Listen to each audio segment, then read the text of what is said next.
আপনি বলবেন আল্লাহ আমার ছেলেটাকে নামাজি বানাও, ছেলে হবে মাস্তান। আপনি বলবেন আল্লাহ আমার মেয়েটাকে তুমি মুত্তাকি বানাও, মেয়ে আরেকজনের হাত ধরে চলে যাবে। অর্থাৎ আপনি যে হারাম ভক্ষণ করছেন, এই হারাম ভক্ষণের কারণে কোনো দোয়াই আপনার আমার কবুল হবে না। এজন্য ভালো বন্ধু লাগবে। 3 নম্বর সূরা সূরা আলী ইমরান 28 নম্বর আয়াত আল্লাহ বলেন, লা ইয়াত্তাখিযুল মুমিনুনাল কাফিরিনা আউলিয়া মিন দুনিল মুমিনিন। তোমরা মুমিন ব্যতীত কোনো কাফেরকে বন্ধুরূপে গ্রহণ করবে না। অর্থাৎ কাফেরকে বন্ধুরূপে গ্রহণ করবে না। বন্ধুরূপে গ্রহণ করতে হলে একমাত্র মুমিনদেরকেই করতে হবে। সুবহানাল্লাহ। ওয়াল মুমিনুনা ওয়াল মুমিনাতু বা'দুহুম আউলিয়াউ বা'দ। 9 নম্বর সূরা সূরা তাওবা 71 নম্বর আয়াত। কত নম্বর আয়াত? আল্লাহ বলেন মুমিন পুরুষ এবং মুমিন নারী তারা পরস্পরের বন্ধু। আর পরস্পরের বন্ধু মানে এই না যে একসাথে আপনি বাতি নিভিয়ে জিকির করবেন। বন্ধু অর্থ হচ্ছে তারা সৎ কাজের আদেশ দেয়, অসৎ কাজের নিষেধ করে, সালাত কায়েম করে, যাকাত প্রদান করে, এই বন্ধু। সুবহানাল্লাহ বলেন। একজন মহিলা বেপর্দায় আছে, সে আমার বন্ধু, আমি বলবো আপা বেপর্দায় থাকবেন না। একজন পুরুষ উল্টাপাল্টা কথা বলছে, একজন নারী পর্দার আড়াল থেকে বলবে ভাই এই কথা বলা জায়েজ নাই। বন্ধু মানে এই না যে বাতি নিবি আপনি একসাথে জিকির করবেন, এর অর্থ বন্ধু না। ঠিক না বলেন? রাসূলুল্লাহ সাল্লাল্লাহু আলাইহি ওয়াসাল্লাম তিনি শুধুমাত্র বলার জন্য বলতেন না, তিনি করতেন এবং বলতেন। যেমনিভাবে আল্লাহ বলেছেন 61 নম্বর সূরা 2 নম্বর আয়াতে, ইয়া আইয়ুহাল্লাযীনা আমানু লিমা তাকুলুনা মা লা তাফআলুন। ওহে তোমরা যারা বিশ্বাস স্থাপন করেছো, এমন কথা কেন বলো যা তোমরা করো না। অর্থাৎ যা বলতে হবে তা করতে হবে, বাস্তবে পরিণত করতে হবে, আমলে আনতে হবে। আমরা অনেক সময় আমল করি কিন্তু আমলে নেই না, অর্থাৎ গুরুত্বের সাথে সেটা নেই না। একজন নামাজ পড়ছে, সালাত আদায় করছে, আমিও সালাত আদায় করছি, কিন্তু বিষয়টাকে আমরা আমলে নিচ্ছি না, গুরুত্বের সাথে নিচ্ছি না। যেমনিভাবে আমল করা দরকার ওইভাবে করছি না। তো যে রাসূল সাল্লাল্লাহু আলাইহি ওয়াসাল্লাম আপনাকে আমাকে এত সুন্দর করে ইসলাম, দিন, কোরআন, সুন্নাহ, আল্লাহর সন্তুষ্টি, পরকাল শিক্ষা দিলেন, সেই রাসূলের উপর সালাত এবং সালাম, আল্লাহুম্মা সাল্লি আলাইহি আল্লাহুম্মা বারিক আলাইহি। সম্মানিত মুসল্লিয়ানি কেরাম, প্রতিটি জুমায় আমরা কোনো না কোনো বিষয় নিয়ে আলোচনা করি। বাংলাদেশের বিভিন্ন মসজিদে, বিভিন্ন মসজিদের মিম্বর থেকে আমরা নির্ধারিত বিষয়ের উপর কথা শুনে থাকি, কিন্তু গুরুত্বের সাথে না নেওয়ার কারণে, দিলের কান দিয়ে না শোনার কারণে আমরা শুধুমাত্র সাধারণ কথা যেইভাবে শুনি, সাধারণ বাজারে একজন ম্যাজিশিয়ান, একজন দাঁতের মাজনওয়ালা, একজন হকার, একজন ফেরিওয়ালা যেইভাবে লেকচার দিলে তার লেকচারটা শুনি, ঠিক আল্লাহর কালামটাকেও ওরকমভাবে শুনি। এই কারণে আমাদের ভিতরে কোনো আসর সৃষ্টি হয় না, আমরা পরিবর্তন সাধিত হতে পারি না। নিজের জীবন, পারিবারিক জীবন, সামাজিক রাষ্ট্রীয় জীবনকে আমরা সুন্দর, সচ্ছল, সাবলীল, পরিচ্ছন্ন, পরিপাটি করতে পারি না। এজন্য আপনাকে আমাকে অবশ্যই আল্লাহর কালাম দিলের কান লাগিয়ে মনোযোগের সাথে, আন্তরিকতার সাথে, আমলের নিয়তে শুনতে হবে। ইনশাআল্লাহ পারা যাবে না? আল্লাহ তাওফিক দান করুন। আজ আমি সংক্ষেপে স্বল্প কথায় তুরুকুল হিফাযি আলাল আমালি বাদা রমাদান, রমাদানের পর কিভাবে আমরা আমাদের আমল ধরে রাখব, আমলের উপর কিভাবে আমরা থাকব। রমাদান মাস যখন আসে তখন আমরা অনেকেই মোত্তাকি হয়ে যাই, অনেকে আমলদার হয়ে যাই, অনেকে বিড়ি সিগারেট ছেড়ে দেই, অনেকে গুনার পথ থেকে সরে আসি। কিন্তু আফসোস ও পরিতাপের বিষয়, রমাদান শেষ হতে দেরি, আমাদের আবার পূর্বাবস্থায় ফিরে যেতে দেরি হয় না। অর্থাৎ আমি আগের আব্দুর রহিম, আবার সে আগের আব্দুর রহিম হয়ে গেলাম। আমার এক মুসল্লি বলছেন যে হুজুর, আমি যখন হজ করতে গেলাম, তো হজ শেষে যখন ফিরে আসছি, তখন আল্লাহর কাছে একটা দোয়া করলাম যে আল্লাহ, রাসূলুল্লাহ সাল্লাল্লাহু আলাইহি ওয়াসাল্লাম বলেছেন যে কেউ যদি পরিপূর্ণভাবে হজ করতে পারে, তো যেদিন তার মা জন্ম দিয়েছেন ওই দিনের মতো সে নিষ্পাপ হয়ে যেতে পারে। সুবহানাল্লাহ। অর্থাৎ হজের বিধিবিধানগুলো যদি যথাযথভাবে আদায় করা যায়, গুনাহের জন্য যদি যথাযথ তওবা করা যায়, তাহলে সে গুনাহমুক্ত হয়ে যেতে পারে। তো তিনি বলছেন, আল্লাহর কাছে বললাম যে আল্লাহ, আজকে থেকে আমার বয়স শুরু হলো। এই যে বিগত 50 বছর 60 বছর যেটা, ওটা তুমি ভুলে যাও, ওটা আমিও ভুলে যাচ্ছি। আমি মনে করলাম যে আজকে থেকে আমার আবার নতুন জন্ম হলো, আমি নতুন করে আবার তোমাকে চিনতে চাই, তোমাকে জানতে চাই, তোমার সম্পর্কে আবার নতুন করে অধ্যয়ন করতে চাই। কোরআন, ইসলাম, ঈমান, আমল সব বিষয়ে গভীরভাবে আমি বুঝতে চাই, জানতে চাই, তুমি আমাকে সাহায্য করো। তা তিনি বলছেন যে আমি হজ করে আসার পর এই কোরআন নিয়ে বসেছি, দিনরাত কোরআনের বিভিন্ন বিষয় নিয়ে আমি পড়ালেখা করছি, এখনও সেটার উপরে আছি, আলহামদুলিল্লাহ বলি। আমার ওই মুসল্লির মতো ইনশাল্লাহ আপনাকে আমাকেও একটা ওয়াদা করতে হবে আল্লাহর কাছে, আল্লাহর কাছে কামনা চাইতে হবে, দোয়া করতে হবে যে আল্লাহ যেন আপনাকে আমাকে যেইভাবে রমাদানে ক্ষমা করে দিয়েছেন, রমাদানে যেইভাবে আপনাকে আমাকে আল্লাহ দয়া করেছেন, অনুগ্রহ করেছেন, রহমত দিয়ে, মাগফিরাত দিয়ে, নাজাত দিয়ে, আল্লাহ যেইভাবে আপনাকে আমাকে তার মহব্বত, ভালোবাসার সামিয়ানার নিচে আশ্রয় দিয়েছেন, সেইভাবে যেন বাকি 11টি মাস এবং বাকি জীবন যেন সেইভাবে কাটাতে পারে। সকলে বলি আমিন।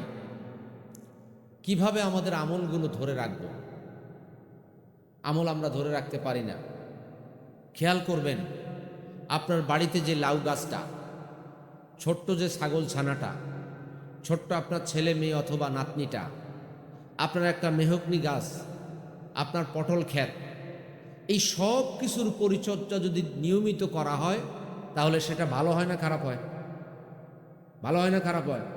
একটা ছাগলের বাচ্চা ঠিকমতো দুধ পাচ্ছে না, আপনি যদি তার যত্ন না নেন, ওই ছাগলের বাচ্চাটা আস্তে আস্তে আস্তে আস্তে আরও নেতিয়ে পড়বে। আপনার ছোট মেয়ে, ছোট ছেলে, শিশু ঠিকমতো দুধ পাচ্ছে না, আপনিও কোনো ব্যবস্থা করছেন না, দিন দিন সে আরও নিচ থেকে নিচের দিকে নেমে যাবে, ঠিক কিনা বলেন? তাহলে একটা লাউ গাছের চারা, একটা পটলের চারাকে যেভাবে যত্ন করতে হয়, আমরা যেভাবে যত্ন করি, ঠিক তেমনিভাবে আমাদের আমলগুলোকেও যদি আমরা এইভাবে যত্ন করতে পারি, যেইভাবে আমরা প্রতিদিন খাদ্য খাবার খেয়ে আমাদের শরীরকে হৃষ্টপুষ্ট করে রাখি।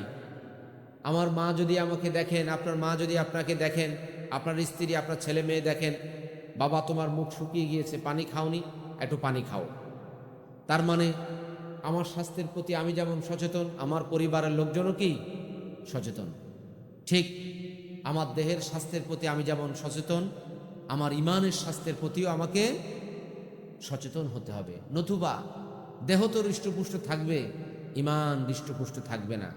এই দুনিয়ার হৃষ্টপুষ্ট বড় হৃষ্টপুষ্ট না। আবু জাহেল, আবুল আহাব, উতবা, সায়েবা, মুগিরা, ফেরাউন, হামান, কারুন, তারাও আপনার আমার চাইতে আরো বেশি হৃষ্টপুষ্ট ছিল, আরো সুন্দর, আরো স্বচ্ছ সাবলীল ছিল পৃথিবীর দুনিয়াতে। তাদের রাজত্ব, তাদের দাপট, তাদের অহংকার, অহমিকতা আরো অনেক ছিল। কিন্তু ইমানের খাদ্য তারা না দেওয়ার কারণে, ইমানকে হৃষ্টপুষ্ট না করার কারণে, ইমানকে তরতাজা না রাখার কারণে কাল কিয়ামতের ময়দানে ইমান হারা হওয়ার কারণে অনন্তকাল ধরে জাহান্নামে অবস্থান করবে, ঠিক কিনা বলেন? আর একজন সাধারণ মানুষ ইমানের যে বৃক্ষ, সেই বৃক্ষের গোড়ায় নিয়মিত পানি দেয়, পরিচর্যা করে, তার ওই বৃক্ষে কোনো পোকামাকড় ধরছে কিনা সেই দিকে খেয়াল রাখে, শিরক বিদআত থেকে নিজেকে দূরে রাখে, কিয়ামতের ময়দানে দুনিয়াতে যতই দুর্বল হোক, দুনিয়াতে যতই অদামি হোক, মানুষের কাছে যতই হাসি রসের পাত্র হোক না কেন, আল্লাহর কাছে সে সম্মানিত এবং কিয়ামতে আনন্দের সাথে হাসতে হাসতে পূর্ণিমার চাঁদের মতো চেহারা নিয়ে জান্নাতে চলে যাবে। সুবহানাল্লাহ বলি। তা আমল ধরে রাখার একটা টেকনিক আল্লাহ আপনাকে আমাকে শিখিয়েছেন, রাসূলুল্লাহ সাল্লাল্লাহু আলাইহি ওয়াসাল্লাম শিখিয়েছেন, যে কয়েকটি টেকনিক আমরা শিখব আমল ধরে রাখার, এবং আমরা সেটা মনোযোগ সহকারে শুনে আমলের নিয়তে আমরা শুনব, দিলের কান লাগিয়ে শুনব। ইনশাআল্লাহ বাকি 11টি মাস এবং বাকি জীবন আমরা আমল ধরে রাখতে পারবো।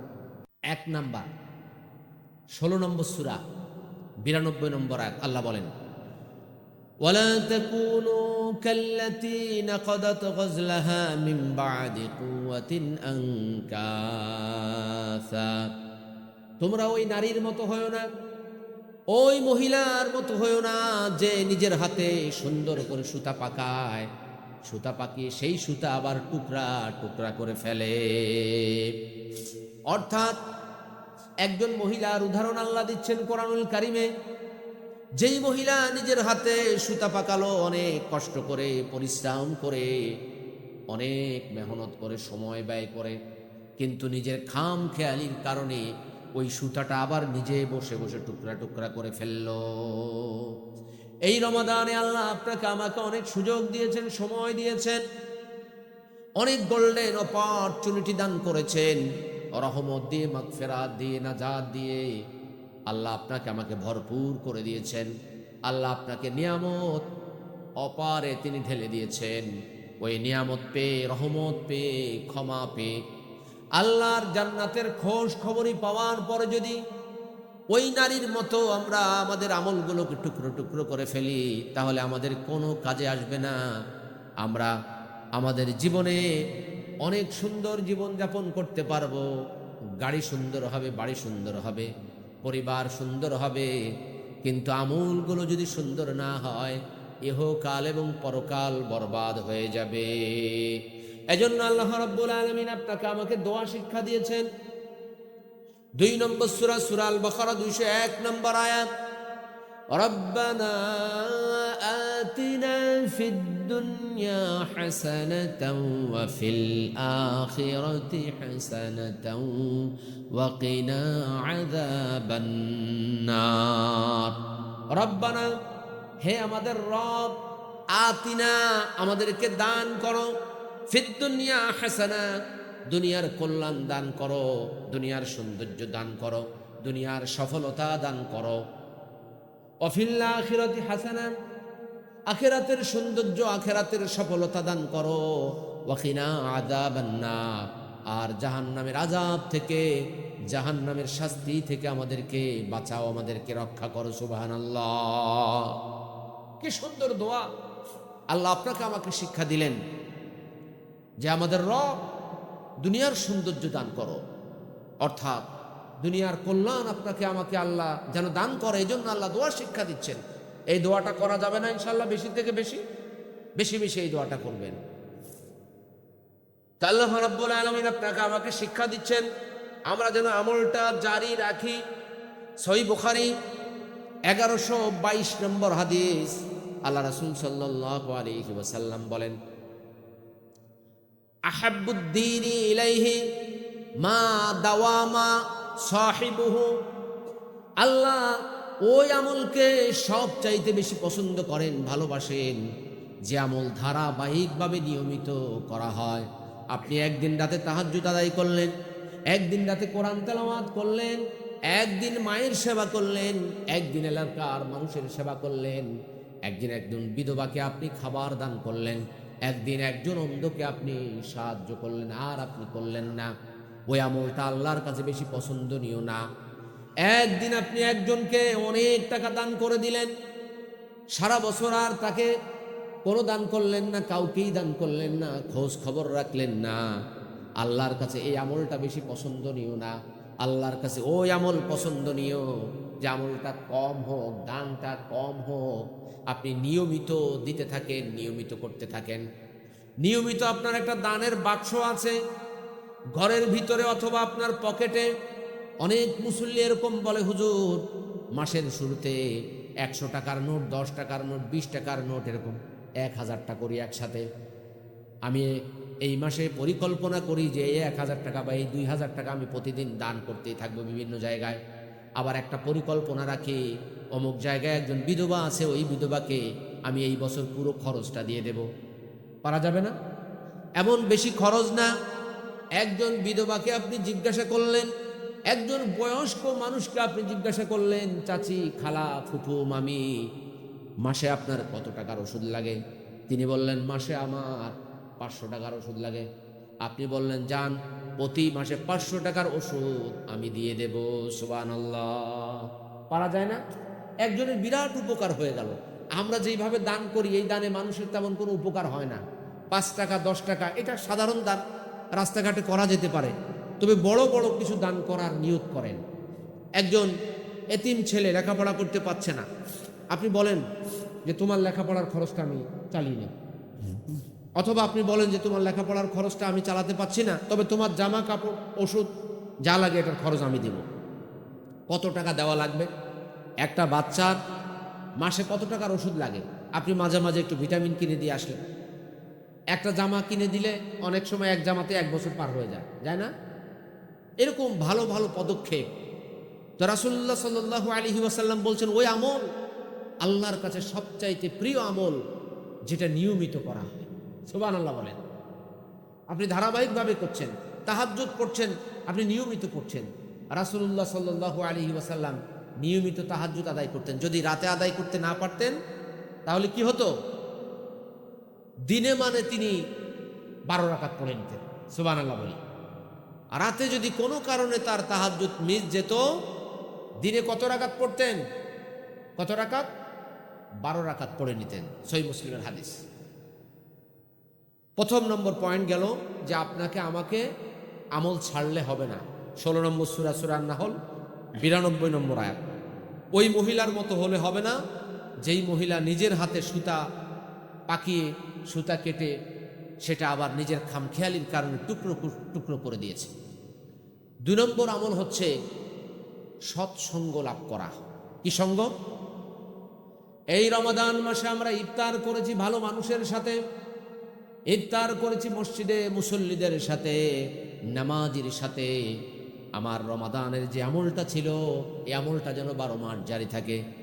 তারাবি পড়লাম ভালো মানুষের সাথে, ইফতার করলাম ভালো মানুষের সাথে, কিন্তু রমাদানের পর আমি বিড়ি খাওয়া শুরু করলাম খারাপ মানুষের সাথে, আমি নেশা করা শুরু করলাম খারাপ মানুষের সাথে, আমি বিভিন্ন জায়গায় আড্ডা দেওয়া শুরু করলাম, জুয়া খেলা শুরু করলাম, তাস খেলা শুরু করলাম খারাপ মানুষের সাথে। আল্লাহ রাব্বুল আলামিন বলছেন 9 নম্বর সূরা, সূরা তাওবা 119 নম্বর আয়াত। কত নম্বর আয়াত? সবাই বলেন। ইয়া আইয়ুহাল্লাযীনা আমানুত্তাকুল্লাহা ওয়া কুনু মা'আস সাদিকিন। ওহে তোমরা যারা বিশ্বাস স্থাপন করেছো, হে ঈমানদার বান্দাগণ, আমানুত্তাকুল্লাহ, আল্লাহকে ভয় করো, ওয়া কুনু মা'আস সাদিকিন, আর যারা সত্যবাদী সত্যনিষ্ঠ তাদের সঙ্গী হয়ে যাও, তাদের সঙ্গ লাভ করো। মিথ্যাবাদীদের সঙ্গী হয়েও না। ভালো মানুষকে সঙ্গী বানাও, খারাপ মানুষকে সঙ্গী বানিও না। ওই শেখ সাদী একটা কথা বলেছেন, সৎ সঙ্গে স্বর্গবাস, অসৎ সঙ্গে সর্বনাশ। আপনি যদি খারাপ মানুষের সাথে চলাচল করেন, একদিন রাতে আপনি হেঁটে যাচ্ছেন কিছু বন্ধুর সাথে, হঠাৎ করে পুলিশ এসে এক বন্ধুকে ধরেছে, তোমার বিরুদ্ধে ওয়ারেন্ট আছে, ওই বন্ধুর সাথে থাকার কারণে আপনাকেও ধরবে, ঠিক কিনা বলেন? যে তুমি এই খারাপ মানুষের সাথে চলছো, এত চুরি করেছে, ডাকাতি করেছো, জায়গায় তার বিরুদ্ধে ওয়ারেন্ট আছে। এই জন্য সৎ সঙ্গ লাভ করতে হবে। সূরা তাওবা 9 নম্বর সূরার 119 নম্বর আয়াত। আল্লাহ বলছেন সত্যবাদীদের সঙ্গী হয়ে যাও। আর সত্যবাদীরা সব সময় ভালো হয়, কারণ যে চুরি করে সে কি কখনো সত্য কথা বলে? যে প্রতারণা করে সে কি সত্য কথা বলে? যে মানুষকে ঠকায় সে কি সত্য কথা বলে? আপনাকে এসে বললো 1 লাখ টাকা আমার কাছে জমা রাখবেন, আপনি 1 মাস পরে 1.5 লাখ টাকা পেয়ে যাবেন। কত লাখ? 1.5 লাখ। এবার সব মানুষ হুমড়ি খেয়ে তার কাছে টাকা জমা দিল। 2 মাস ঠিক মতো সবাইকে দিল, 3 মাস ঠিক মতো সবাইকে দিল। চৌগাছা, ঝিকরগাছা, যশোর, কোটচাঁদপুর, মহেশপুর সব জায়গায় খবর হয়ে গেল হুন্ডি কাজল অমুক ব্যক্তি সবাইকে 1 লাখ টাকা জমা দিলে 1 মাসে 1.5 লাখ টাকা দিচ্ছে। এবার দেশের সব মানুষ এসে তার কাছে টাকা জমা দিল, চতুর্থ মাসের সময় সব টাকা নিয়ে সে গায়েব হয়ে গেল। ঠিক কিনা বলেন? সত্যবাদী কখনো এমন করে না। যেই ব্যক্তি সত্যবাদী সে বলবে আমার কাছে টাকা রাখলে আমি কিন্তু চলে যাব, আমার কাছে টাকা রাখা যাবে না, আমি এই টাকার আমানত রক্ষা করতে পারবো না। আল্লাহ রাব্বুল আলামিন বলেন ওয়ালা তাকুলু আমওয়ালাকুম বাইনাকুম বিল বাতিল। সূরা আল বাকারা 2 নম্বর সূরার 188 নম্বর আয়াত। তোমরা অন্যায়ভাবে মানুষের সম্পদ ভক্ষণ করো না, না ভাইয়ের সম্পদ, না বোনের সম্পদ, না ফুপুর সম্পদ, না এলাকাবাসীর সম্পদ, কারো সম্পদ অন্যায়ভাবে ভোগ করা যাবে না। ঠিক কিনা বলেন? তাহলে কি ঘুষ খাওয়া যাবে? ঘুষ কার সম্পদ? কয় এটা তো সরকারি মাল, ওটা খাওয়া যাবে না, কোনো সম্পদ খাওয়া যাবে না। 2 নম্বর সূরার 168 নম্বর আয়াত, 2 নম্বর সূরার 172 নম্বর আয়াত, 23 নম্বর সূরা সূরা আল মুমিনুন 51 নম্বর আয়াত। আল্লাহ রাব্বুল আলামিন আপনাকে আমাকে হালাল খাবার খেতে বলেছেন, অর্থাৎ হালাল খাবার খাওয়া আপনার আমার জন্য ফরজ। আপনার আমার জন্য কি ফরজ? হালাল খাবার ব্যতীত যদি আমি ইবাদত বন্দেগী করি, নামাজ আদায় করতে পারেন, সিয়াম রাখতে পারেন, যাকাত দিতে পারেন, হজ করতে পারেন, কিন্তু আপনার কোনো কিছু কবুল হবে না। তিরমিজি 1 নম্বর হাদিস। কত নম্বর হাদিস? জামিউত তিরমিজি 1 নম্বর হাদিস। লা তুকবালু সালাতুম বিগাইরি তুহুর ওয়ালা সাদাকাতুম মিন গুলুল। পবিত্রতা ব্যতীত সালাত কবুল হয় না, আর অবৈধ মাল দিয়ে যদি কেউ দান করে সেই দানও কবুল করা হয় না। আপনি অবৈধ সম্পদ কামাতে পারবেন, অবৈধ সম্পদ আপনি অর্জন করতে পারবেন, কিন্তু তাতে কোনো লাভ হবে না, কাজে আসবে না। আপনি বলবেন আল্লাহ আমার ছেলেটাকে নামাজি বানাও, ছেলে হবে মাস্তান। আপনি বলবেন আল্লাহ আমার মেয়েটাকে তুমি মুত্তাকি বানাও, মেয়ে আরেকজনের হাত ধরে চলে যাবে। অর্থাৎ আপনি যে হারাম ভক্ষণ করছেন, এই হারাম ভক্ষণের কারণে কোনো দোয়াই আপনার আমার কবুল হবে না। এজন্য ভালো বন্ধু লাগবে। 3 নম্বর সূরা সূরা আলী ইমরান 28 নম্বর আয়াত আল্লাহ বলেন লা ইয়াত্তাখিযুল মুমিনুনাল কাফিরিনা আউলিয়া মিন দুনিল মুমিনিন। তোমরা মুমিন ব্যতীত কোনো কাফেরকে বন্ধুরূপে গ্রহণ করবে না, অর্থাৎ কাফেরকে বন্ধুরূপে গ্রহণ করবে না। বন্ধুরূপে গ্রহণ করতে হলে একমাত্র মুমিনদেরকেই করতে হবে। সুবহানাল্লাহ। ওয়াল মুমিনুনা ওয়াল মুমিনাতু বা'দুহুম আউলিয়াউ বা'দ। 9 নম্বর সূরা সূরা তাওবা 71 নম্বর আয়াত। কত নম্বর আয়াত? আল্লাহ বলেন মুমিন পুরুষ এবং মুমিন নারী তারা পরস্পরের বন্ধু। আর পরস্পরের বন্ধু মানে এই না যে একসাথে আপনি বাতি নিভিয়ে জিকির করবেন। বন্ধু অর্থ হচ্ছে তারা সৎ কাজের আদেশ দেয়, অসৎ কাজের নিষেধ করে, সালাত কায়েম করে, যাকাত প্রদান করে, এই বন্ধু। সুবহানাল্লাহ বলেন। একজন মহিলা বেপর্দায় আছে, সে আমার বন্ধু, আমি বলবো আপা বেপর্দায় থাকবেন না। একজন পুরুষ উল্টাপাল্টা কথা বলছে, একজন নারী পর্দার আড়াল থেকে বলবে ভাই এই কথা বলা জায়েজ নাই। বন্ধু মানে এই না যে বাতি নিবি আপনি একসাথে জিকির করবেন, এর অর্থ বন্ধু না। ঠিক না বলেন? একজন আমেরিকা আছে, একজন বাংলাদেশে আছে, আমেরিকা থেকে বাংলাদেশে বন্ধু হয় কিনা? বন্ধু মানে এই না যে আপনি একজন আরেকজনের সাথে জিকির করতে হবে। এই আয়াতের দলিল দেখি আমাদের বাংলাদেশে এক জাতীয় মারেফতপন্থী, তারা বাতি নিবিয়ে নারী পুরুষ একসাথে জিকির করে। কয় আল্লাহ 9 নম্বর সূরা সূরা তাওবার 71 নম্বর আয়াতে বলেছেন নারী পুরুষ একে অপরের বন্ধু, এই কারণে আমরা একসাথে বাতি নিবিয়ে জিকির করছি। নাউজুবিল্লাহ বলেন, নাউজুবিল্লাহ বলেন। এই আয়াতে আল্লাহ বলে দিয়েছেন তারা কি করে? সৎ কাজের আদেশ করে, অসৎ কাজের নিষেধ করে। তাহলে সৎ কাজের যদি আদেশ করে তাহলে বাতি নিবানো যাবে? সৎ কাজের আদেশে কি বাতি নিবানো আছে? এই খবরদার, এখানে নারী পুরুষ একসাথে হওয়াই তো জায়েজ নেই। জায়েজ আছে? 24 নম্বর সূরা। কত নম্বর সূরা? আপনাদেরকে আমি বলেছিলাম যে আপনারা খাতা কলম নিয়ে আসবেন। এই যে আমি আয়াত নম্বরগুলো বলি, আপনি যদি আয়াত নম্বরগুলো লিখে নিয়ে যেতে পারেন ইনশাআল্লাহ ওটা আপনার অন্তরে গেঁথে যাবে। আমরা কত কিছুই তো অন্তরে গাঁথি। আমরা অনেক সময় বিভিন্ন জায়গায় সাংবাদিকরা আসলে, মন্ত্রীরা আসলে আমরা বিভিন্ন কথা লিখি না? আল্লাহর কথা লিখতে আপনার সমস্যা কি?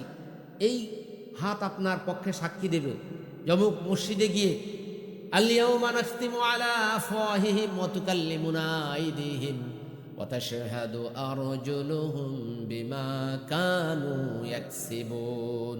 সূরা ইয়াসিন 36 নম্বর সূরার 65 নম্বর আয়াত। কত নম্বর আয়াত? আল্লাহ রাব্বুল আলামিন বলেন, আজ অর্থাৎ সেই দিন, আল-ইয়াওমা নাখতিমু আলা আফওয়াহিহিম, আমরা তাদের ঠোঁটগুলো মুখগুলো সিলগালা করে দেব। ওয়া তুকাল্লিমুনা আইদিহিম, তাদের হাত কথা বলবে, হাত বলবে আল্লাহ মসজিদ আলিল মুনিরে ঈদের পরে এমন এক জুমায় এই মুসল্লি সাহেব কলম নিয়ে এসেছিল, তোমার কালাম লিখেছে। এই মহিউদ্দিন খতিব সাহেব আয়াতের নাম্বার বলেছেন, আর তিনি বসে বসে লিখেছেন, এই আঙুল দিয়ে লিখেছেন। সুবহানাল্লাহ। ওয়া তাশহাদু আরজুলুহুম, পা সাক্ষ্য দান করবে। ওই আমার ভাই যশোর থেকে আসছেন, বলবে যশোর থেকে হেঁটে, যশোর থেকে গাড়িতে করে এই জায়গায় চলে এসেছে একমাত্র আপনার মহব্বতে। ওয়া তুকাল্লিমুনা আইদিহিম ওয়া তাশহাদু আরজুলুহুম বিমা কানু ইয়াকসিবুন, তারা যা করত, যে আমলগুলো করত, ওই আমলগুলোর ব্যাপারে আমার পা আল্লাহর কাছে সাক্ষ্য দান করবে। আর ওই সাক্ষ্য দান আপনার আমার জন্য নাজাতের কারণ হয়ে যেতে পারে। সুবহানাল্লাহ। আর জোরে বলি সুবহানাল্লাহ। তাহলে আমরা 2 নম্বর পেয়ে গেলাম। 1 নম্বর আমলগুলো ধারাবাহিক করতে হবে, 2 নম্বর সৎসঙ্গ লাভ করতে হবে, ভালো বন্ধু আপনাকে আমাকে চয়েস করতে হবে, 3 নম্বর শয়তানের ওয়াসওয়াসা থেকে দূরে থাকতে হবে, অর্থাৎ শয়তান থেকে সতর্ক থাকতে হবে। কি থাকতে হবে? সতর্ক থাকতে হবে। 2 নম্বর সূরা, সূরা আল বাকারা 208 নম্বর আয়াত, আল্লাহ বলেন, ইয়া আইয়ুহাল্লাযীনা আমানু দুখুলু ফিস সিলমি কাফা ওয়া লা তাত্তাবিউ খুতুওয়াতিশ শাইতান ইন্নাহু লাকুম আদুউম মুবিন। আল্লাহু আকবার বলেন। আল্লাহ রাব্বুল আলামিন বলেন, হে ইমানদার বান্দাগণ, তোমরা ইসলামের মধ্যে পরিপূর্ণভাবে দাখিল হয়ে যাও।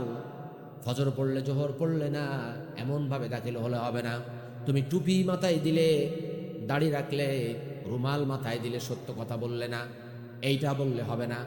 তুমি সত্য কথা বলো, টুপি মাথায় দিলে 5 ওয়াক্ত নামাজ আদায় করো, মায়ের হকটা আদায় করলে না, বাবার হকটা আদায় করলে না, স্ত্রীর হকটা আদায় করলে না, ছেলে মেয়ের হকটা আদায় করলে না, আবার তুমি সব দিকে ঠিক আছো, তুমি দোকানে ওজনটা ঠিক দিলে না, তাহলে তুমি পরিপূর্ণভাবে ইসলামে দাখিল হতে পারলে না। আল্লাহ বলেন, পরিপূর্ণভাবে ইসলামে দাখিল হও। আর এই পরিপূর্ণভাবে ইসলামে দাখিল হতে গেলে একটা বিষয়ে তোমাদেরকে সাবধান থাকতে হবে, ওয়ালা তাত্তাবিউ খুতুওয়াতিশ শাইতান, শয়তান থেকে তোমাদেরকে সাবধান থাকতে হবে, শয়তান থেকে সতর্ক থাকবে, শয়তানের ওয়াসওয়াসা গ্রহণ করবে না। ইন্নাহু লাকুম আদুউম মুবিন, নিশ্চয় সে তোমাদের প্রকাশ্য শত্রু, অর্থাৎ তোমাদের বাবা আদম আলাইহিস সালামের সামনেই সে ছিল, সে প্রকাশ্যভাবে তাকে ধোঁকা দিয়েছিল। অথবা আল্লাযী ওয়াসওয়িসু ফি সুদুরিন নাসি মিনাল জিন্নাতি ওয়ান নাস, আল্লাহ বলেন, মিনাল জিন্নাতি ওয়ান নাস, জিন এবং মানুষ শয়তান থেকে তোমার কাছে আশ্রয় প্রার্থনা করছি। জিন শয়তান ওয়াসওয়াসা দান করেন, মানুষ শয়তান ওয়াসওয়াসা দান করেন। ওই মানুষ শয়তান থেকে, জিন শয়তান থেকে ওয়াসওয়াসা, এই ওয়াসওয়াসা থেকে, কুমন্ত্রণা থেকে তোমার কাছে আশ্রয় প্রার্থনা করছি। রাসূলুল্লাহ সাল্লাল্লাহু আলাইহি ওয়াসাল্লামকে জাদু করা হলো। এক ইহুদি নারী জাদু করলেন, রাসূলুল্লাহ সাল্লাল্লাহু আলাইহি ওয়াসাল্লাম বুঝতে পারলেন না। তিনি খেলে বলতেন খাননি, আর না খেলে বলতেন খেয়েছেন, অর্থাৎ কথাবার্তা সব কিছু উল্টাপাল্টা হয়ে যাওয়া শুরু করলো। তিনি ভুলে যেতে লাগলেন। পরবর্তীতে আল্লাহ রাব্বুল আলামিন তাকে স্বপ্নের মাধ্যমে জানিয়ে দিলেন যে অমুক কূপের নিচে এইভাবে জাদুর জিনিসগুলো আছে। রাসূলুল্লাহ সাল্লাল্লাহু আলাইহি ওয়াসাল্লাম ওই সূরাগুলো পড়লেন, 11টি আয়াত আল্লাহ নাজিল করলেন, 11টি গিট খুলে গেল। সুবহানাল্লাহ বলেন। আজও আপনার সন্তানকে, ছেলেকে, মেয়েকে, স্ত্রীকে এই সূরা ফালাক, নাস এবং আয়াতুল কুরসি, সূরাতুল ফাতিহা এই 4টি জিনিস দিয়ে যদি ঝাড়ফুঁক করা হয়, ইনশাআল্লাহ জাদু টুনা বদ নজর সব কিছু থেকে হেফাজত থাকা যাবে। সুবহানাল্লাহ।